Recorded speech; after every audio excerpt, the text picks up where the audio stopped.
Every year I know we gonna go hard. We been that team ever since Bart started. All my cheese heads go pack go. Ain't showing no mercy, cutting no slack, no. I ain't a bad sport and I'll even wish you good luck. Only thing I will. Good evening, everyone. Welcome to Lombardi's Legends on Draft Night 2023. We are here live. We've got round one going, just humming along here. Looks like the Bears are on the clock here with pick 10.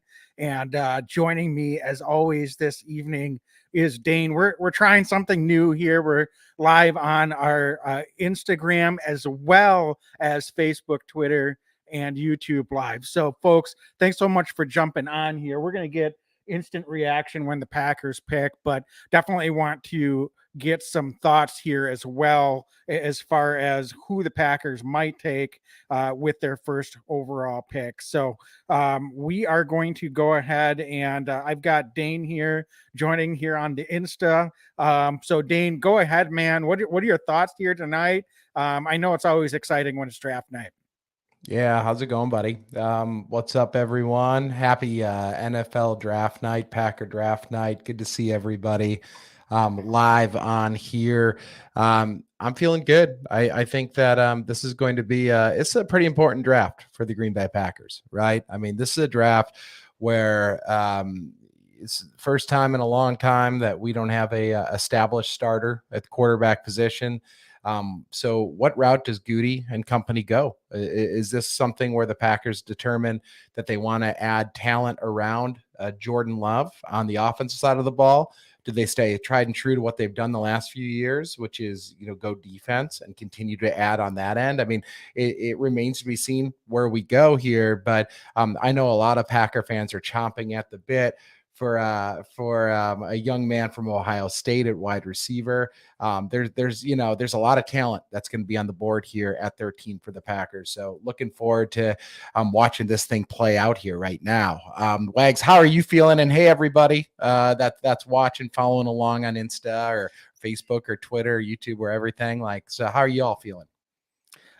Dude, I gotta say, wouldn't it be interesting if after the Aaron Rodgers trade is finalized, Packers turn around and take a skill position player in the first round? I mean, that would just, I don't know. It seems kind of right. I nothing against Rodgers, but it just seems like that could be something that could happen tonight. We'll definitely see. It looks like the Bears just selected offensive tackle Darnell Wright from Tennessee. So another offensive tackle off the board. That's certainly a position that the Packers could be looking at as well. Wouldn't be as sexy, but certainly with David Bakhtiari and the injuries that he's had the last couple of years and a big contract, certainly they reworked his deal this year. So I expect him to be with the Packers at least one more year, but wouldn't be a shocker if Packers go offensive line here early. The tackle position looks really good in this draft. We've got two of them off the board, but still got a couple of guys that are projected to go pretty early into the middle of this first round here. So, Dane, I know that there are a lot of needs. You mentioned several of them, but one thing I've learned over the years with the Packers is don't try to overthink the draft process because they're bound to surprise us in a number of ways in most cases. Yeah, no doubt about it, man. And it's a nice selection from the Bears. I hate to admit it, but Wright's a nice offensive tackle for them. I read some scouting reports on Wright, though, and I just not trying to be the bitter Packer fan, although I'm pretty good at that sometimes as well. But there's a number of anonymous scouts out there that talked about his work ethic and talked about how great of an athlete he was, how great of a football player he was, big time games, played ball, but against some other talent, maybe didn't have the passion or the drive for the game. And that actually made me nervous when I kept seeing him falling to the Packers in the mock draft. So don't get me wrong. He's a really talented young man, but it remains to be seen what happens in Chicago there. I get why they're drafting him. But you know what? I think that really our focus tonight's going to be on this Packers team, mentioned some of the holes, I think, on the roster. This is a roster, I don't think we're one player away, right? I think this is a Packers team that we're looking for a bit of a youth movement over the next couple of years. And one thing, Wags, there's talk about the tight end group. There's talk about wide receiver. Talk about everything across the board. Something that I think we really need to keep an eye on as Packers fans is how expensive the wide receiver market on the open market has come. Nowadays, wide receivers make crazy money, and they earn it. But wide receiver, I remember when we were kids, it took a few years for wide receivers seemingly to make an impact in NFL offenses, and then they weren't quite as expensive as they once were. Nowadays, receivers, and we could go down a laundry list of guys that have just balled out instantly in their rookie year. So I wouldn't be against the Packers going wide out here early. And I normally don't say that. We've had a lot of success in the second round at wide receiver, but one of the big reasons why I think wide receiver could be a really key position for the Packers tonight is not only, there is a need there, and not only is if you hit on a wide out here early tonight, do they kind of help solidify that roster spot for the next couple of years with some of the other young talent we already have in Green Bay, but also it's not like we're sitting there going out and signing guys in free agency for inexpensive deals. You break the bank to add a moderate wide receiver in today's NFL. So I think for all of those reasons, if at 13, the young man from Ohio State's there, I think you just kind of have to go for it and throw caution in the wind and do something you haven't done in a minute. Yeah, I mean, you've set it up to happen, but now I wouldn't be shocked if the Titans select JSN here with their pick, but we'll definitely see. They could be going quarterback as well. The thing is, Dane, is if JSN isn't there at 13, it doesn't look like the rest of the wide receivers that are projected to go in the first round are necessarily going to be top 15 picks. Now, that doesn't mean the Packers may not have a guy that they really like. That's aside from JSN and that wide receiver group that they'd feel comfortable taking at 13. But it will be interesting to see if that does happen and he's off the board. If that's who the Packers were targeting, do they trade down at that point? Or do they go with an offensive tackle? Do they take one of those tight ends? I think the point that you were making, tight end is not a position that the Packers would take lightly. Obviously, clearly they're looking to potentially upgrade tight end room, but do you want to invest in a tight end in round one? To your point, wide receiver is not quite the same as getting a quarterback on a wide receiver. I'm sorry, a quarterback on a rookie's salary scale and the advantage that can have for teams. But with the way that these wide receivers are getting paid right now, it's getting close to that. It's not quite the same, but it's a huge advantage. Packers already have a couple young wide receivers on the roster. So why not put another chip in the table? They lost Allen Lazard, get some more speed and another dynamic threat for their young quarterback and Jordan Love. That seems like that could potentially make a lot of sense. But if JSN's gone, I don't know if the Packers are going to be comfortable taking a wide receiver at 13. They might move or go with another position. But I think edge is another position to definitely look at. I know that there maybe isn't the premium talent at the edge position that we've seen in past years. Packers could definitely use another guy. Rashawn Gary locked in. Preston Smith probably nearing the end of his tenure with the Packers. Realistically, I know they extended him, but they need more depth at that position too. So if they can get a guy like Luke Van Ness from Iowa, another big guy, just can play all three downs on the defensive line from the edge position. That would be an interesting fit. Certainly, if the Packers are looking like they want to try to upgrade that position as well, another premium position that costs a lot of money on the open market. So just certainly lots of, as you said earlier, lots of different ways this could go. But I think either way, I'll be interested to see which direction the Packers are going to go. It looks like the Titans pick is in here, but it has not been announced yet. So should get that here in the next few seconds. But Dane, I think you're looking at some chat questions. Any questions you want to queue up from any of our social feeds here? Hey, Wags, I'm actually sharing some of this stuff as well. So I've been busted. as I'm doing some of this. So we'll have to go through and look at some of the chat questions. I know we've got a ton of them here. That have kind of popped up here. But Wags, I've got a question for you. Another tackle, just cutting in here. Peter Skoronsky, the tackle from Northwestern, gets selected by the Titans. So, so there was 4 tackles that were kind of considered to be top 15 picks. 3 of them are gone. We're not quite to the Packers being next up on the board here, but they might not even have the option of a tackle at 13 if this pace keeps up. Certainly, we'll see what happens next. But Dane, I didn't mean to interrupt.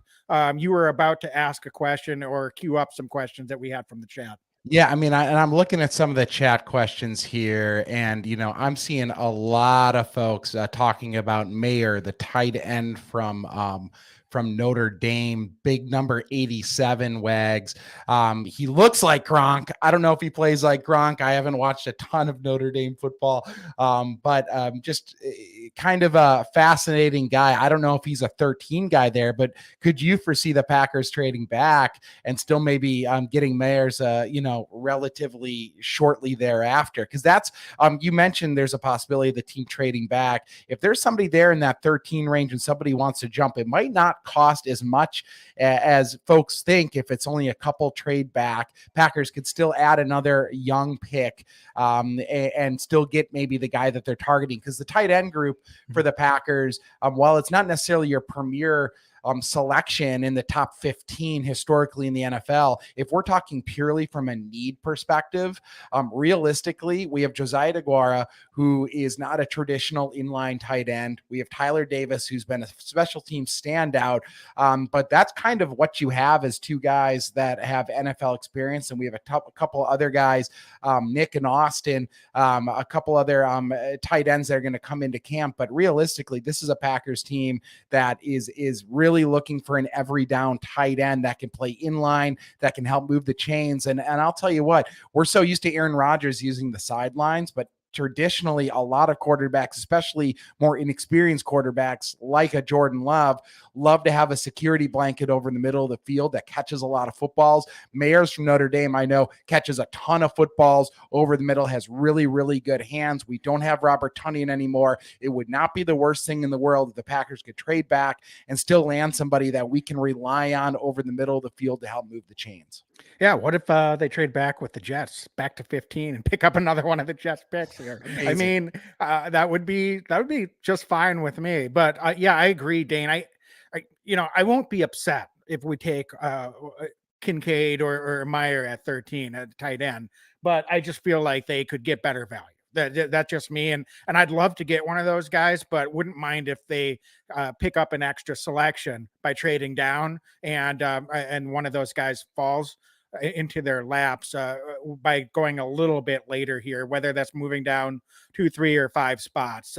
But certainly, I think things are falling in here. It looks like the Lions selected the running back from Alabama, Gibbs. So the Packers, I have an opportunity here potentially with JSN still on the board. So Dane, we're going to be next up to pick here with the Lions getting their selection in and going running back. How about that? I can't believe they went running back. I can't believe they just went running back, Wags.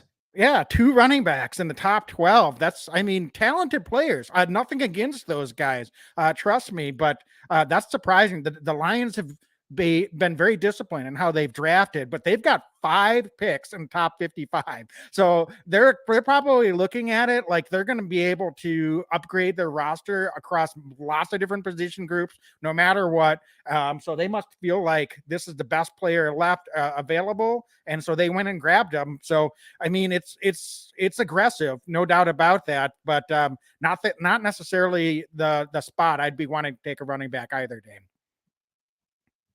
My jaw kind of hit the floor seeing the second running back selection there. I mean, they just spent some money on the Bears running back to bring in free agency. They had Jamal Williams. They let Jamal Williams leave in free agency to the Saints.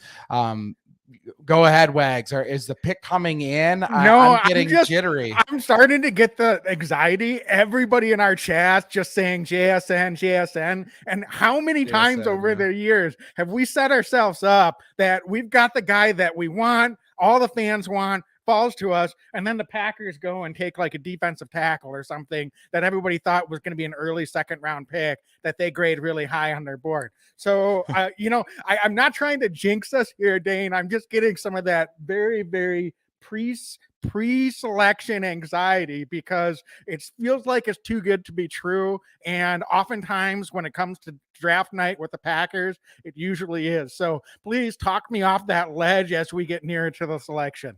I don't know if I can, because if I'm being totally honest, we have lived this for years and years. I mean, it wouldn't even surprise me if the Packers take a different wide receiver than JSN, because that seems so on brand with what the Green Bay Packers have done over the years in the draft. But at this point, Wags, I'm getting caught up in it a little bit as well.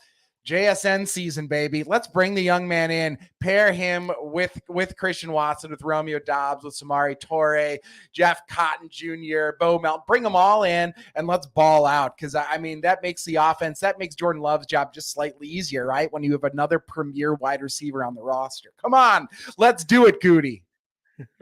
Hopefully Goody doesn't want to draft another quarterback in the first round, because don't even say that. I'm just trying to get all of the bad juju out of the way in front ahead of time. I don't want to be let down when this pick comes in, Dane. So I'm trying to speak it out of existence and not into existence right now. Anybody but Graham Harrell. I know he's not actually available. So Packers are on the clock right now. Folks, drop some lines in the chat. Who do y'all want to see the Packers take? Do you have any specific players? Do you have any specific positions?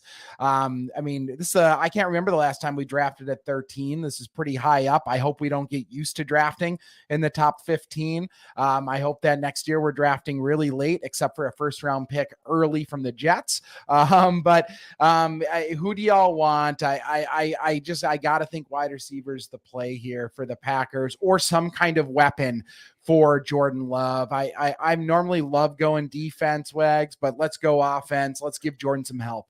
Keep an eye on Broderick Jones. He's the last offensive tackle that was kind of in that group that was slated to go here in that mid to later mid of the first round. So if he's someone the Packers have really high on the board, still a possibility, I think, of offensive tackle. But Dane, there's a multitude of most of the edge guys are kind of considered to be consensus picks starting around the 15 to 25 range. So if the Packers have an eye on an edge guy, unless they have one that really pops out to them here at 13, that's another potential reason why they could be considering trading down. But according to what I'm watching, the pick is in. Packers are still on the board, so it doesn't look like a trade has happened at this point. So the Packers could indeed be making their pick here at 13. And as soon as we get back from commercial break, hopefully we've got the commissioner coming up to the podium for the Packers pick. But Dane, any other items in the chat? I want to hear what everyone else out there is chatting about and saying. I'm having a hard time multitasking here, but it's JSN, Wags. It's all JSN, all JSN all the time. All right, yeah, it's all JSN, man. Any other nervous anxiety things that people had to get off their chest like I did, or any other predictions that are out there? I mean, I'm going to put it out there. Would it totally surprise you if the Packers, if they did go a different wide receiver? I know he doesn't fit the prototype, but somebody like Zay Flowers from Boston College, he's another guy that's been talked about, shorter, but he's more of a slot guy. So just Dane, thought. It looks like the pick is in, and it might indeed be edge Lucas Van Ness out of Iowa. Wow. So we wasn't sure if that was someone the Packers would have rated highly on the board, but I think that makes a ton of sense, Dane. Yes. A premium position, might be the best or one of the best edge guys in the draft. I know the kid out of Texas Tech did go in the top 10, but Van Ness is just huge. Awesome. Play all three downs, and I think the Packers fans and the organization should be really excited to add another premium potential player at a premium position. So I think Dane, I know that this isn't a guy that you necessarily project to come in and get 12 to 15 sacks every year, but certainly I think he can be a big upgrade along the edge and along the defensive line as a whole. We've got a lot of young talent that are playing along the line and have their hands in the dirt as well. Absolutely, Wags. You know what, as much as I was all in on, helping Jordan Love, there's a lot of ways to help Jordan Love out. Another way to help your quarterback out is to hit the other team's quarterback. Let's just be real. It is a premier position.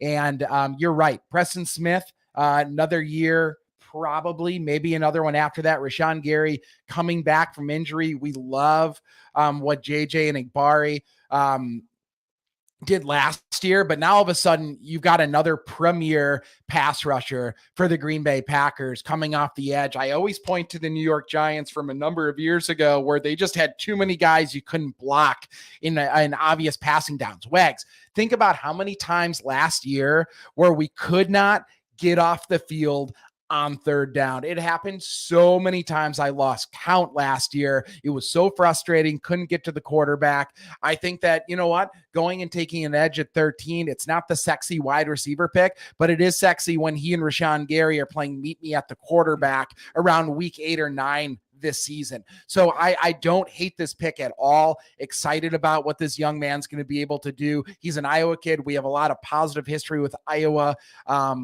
players. So it's not the wide receiver. It's still a long night. Wouldn't be surprised. Goody's been very aggressive in moving back into drafts and going and getting other guys. It's not over tonight, folks. I'm not saying they go get JNS, but they might get somebody else. This is a Packers team that's very aggressive on draft night, but I like the pick, Wags.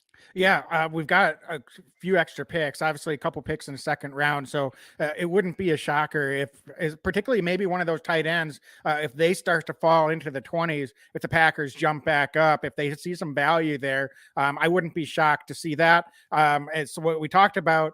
We'd rather get one of those tight ends maybe a little bit later in the first round. So if it's not a trade down, maybe it's a trade back up to get one of those guys. Also, let's be honest. Going back to Ted Thompson, 15, almost 20 years, we've had so much success in the second round. I know not every second round pick made in that time has been phenomenal, but I mean, think about it. You go back to Jordy Nelson, Randall Cobb, Devontae Adams, Eddie Lacy, on right, down Jennings, the line. I think, right? Jennings, yeah. And then in more recent years, we'll see, but obviously AJ Dillon, and last year with Christian Watson. So we've been very active at getting very premium players with elite athletic talent that can be impact and difference-making players in round 2. So I realized that the first round pick gets all the attention. We always want to get the best wide receiver in the first round. That's just what we are as Packer fans. I think, it doesn't shock me, Dane. I know we were talking JSN leading up to it. I'm just glad that we didn't go into some completely other position that I didn't really feel like we needed on this roster. Taking perhaps arguably the first or second best graded edge rusher in this draft at 13 is never going to be a bad thing in my book. Never. And you want to take pressure off of your cornerbacks. You want to take pressure off of a safety group that is going to be, at the very least, slightly different than last year, potentially a pretty significant overhaul. How do you take pressure off of the back end? You hit the damn quarterback. And that's what I think that this young man can do out of Iowa, Wags. And I'll tell you another thing about Lucas Van Ness. And this isn't my words. This is a lot of scouts' words. The NFL in this draft, it's not an exact science. I don't have to tell anybody that's watching this that. But a lot of scouts think that the best football Lucas has is in front of him. It's not what he's done so far at Iowa. It's what's in front of him. We saw the same thing with Rashawn Gary, right? Rashawn Gary, highly touted, highly athletic guy, didn't necessarily have the production at Michigan that you would want to have in a top 20 pick. The Packers took him. It took a year to develop, and now he's an absolute beast for this Packers team as a pass rusher. I think Lucas can actually get out there and have more of an impact in year one. I think he's a little bit more NFL ready, and I wouldn't be surprised if week one, Wags,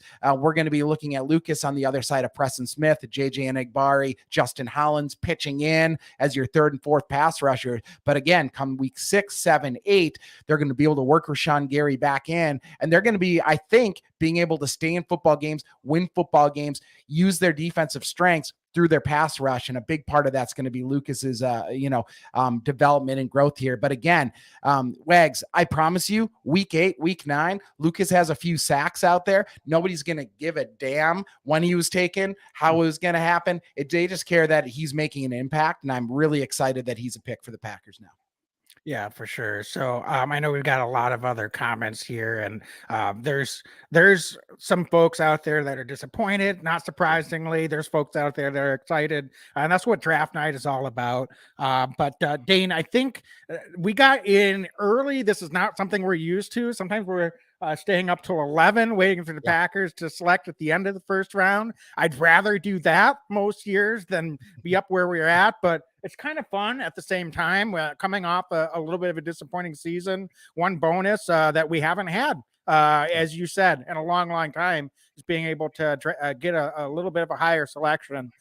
So certainly that was a lot of fun. And the night may not be over, but as of now, unless there's another trade, the Packers have done their work here for day one of the NFL draft. Yeah, so listen, we're probably gonna hop off here. We've been on Insta Live, we're on Facebook, Twitter, YouTube. Great engagement tonight, Wags. This is fun to be able to kind of go across a bunch of platforms. So this is fun. We're gonna do more of this, but let's hop off for a little bit here. Maybe this is the night for us, but I'm gonna go have a beer. Wags, you have a beer, and maybe we watch. And if the Packers decide to trade back up, we might need to jump back on. If not, I'm sure we'll have more commentary as draft weekend continues. For sure. And if we do that, it'll just be on IG. So folks, just stay tuned over there. It's Lombardi's Legends on Instagram. Thanks to everyone so much for jumping on. As always, be legendary and go Pack Go. Every year I know we gonna go hard. We been that team ever since Bart started. All my cheese heads go Pack Go. Ain't showing no mercy, cutting no slack, no. I ain't a bad sport and I'll even wish you good luck. Only